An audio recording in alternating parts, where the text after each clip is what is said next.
Let's talk about some Texas politics. The Texas Texas special session started today, July 17th. And let's get to some background on the special session.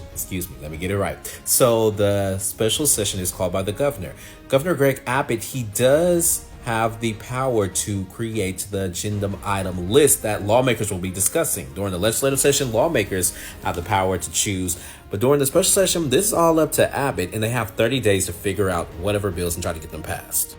All right, as you can see, there's a lot of items that they will be discussing, but a total of 18 items that they have to discuss. And most recently, and honestly, kind of the top priority of bills is flood preparedness and recovery, because we know that the Texas Hill Country in Central Texas had floods where multiple people were killed. Matter of fact, they are still looking for people in the Guadalupe River to this day.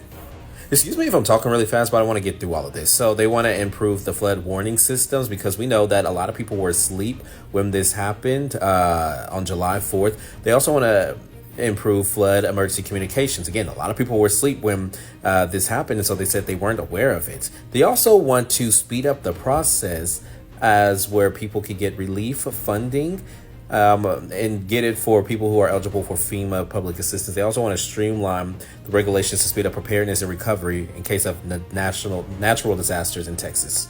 Honestly, the thing that kind of started this special session is THC regulations. So the Texas legislature, the lawmakers, they wanted to create a THC ban, a near total ban on THC products. However, Governor Greg Abbott, at the last minute, on the last day that he could either sign or veto the bill, he decided to veto the bill and said, hey, we need stricter regulations. And so they're looking at restricting the age to 21, as well as limiting the potency of hemp-derived products. All right, go ahead and take a look down there. So another thing that they are really focused on is possibly eliminating the STAAR test. That is on the table. So during the legislative session, that was on the table. However, the Senate made lots of changes, and then it went back to the House to approve those changes. They even had a small committee meeting to try to work out the differences. That never happened. So you know what? It did not pass. However, they're going to talk about it this time as is one of the 18 agenda items, because a lot of school districts and people say that the STAAR test does not help and only hurts kids. Let me know your thoughts if you grew up in Texas. Apologies if I'm talking fast. I'm really trying to get through this video because it's a lot going on. But you know Texas don't play about property taxes, so they're trying to put some regulations and rules on that. Next thing, abortions. Texas don't play about abortions.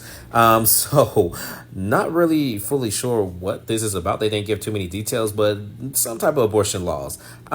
Next thing that I want to talk about, protect human trafficking victims. You can read it right there. As well as this next law I'm about to read needs some more context. So it says legislation protecting women's privacy in sex-segregated spaces. I'm a news anchor, so I don't want to assume. I'm just waiting till the special session plays out to figure out fully what the governor's office is trying to say. Next thing that's very important on a national level, redistricting. So they're looking to revise congressional redistricting plan to address concerns by the Department of Justice, is what the governor's office wrote. But we know that President Donald Trump has been pushing for this. He wants to flip 5 of Texas Democrat seats to Republican. So, yeah. Now, we do it big here in Texas, so we got a lot going on, but I'll let you know any updates on the special session, and let's pray on it. Hey, I'm going to leave you with my favorite quote: don't trade your authenticity for approval. Also want to remind you that you can follow me on all these social media platforms. I have Facebook, Instagram, and TikTok.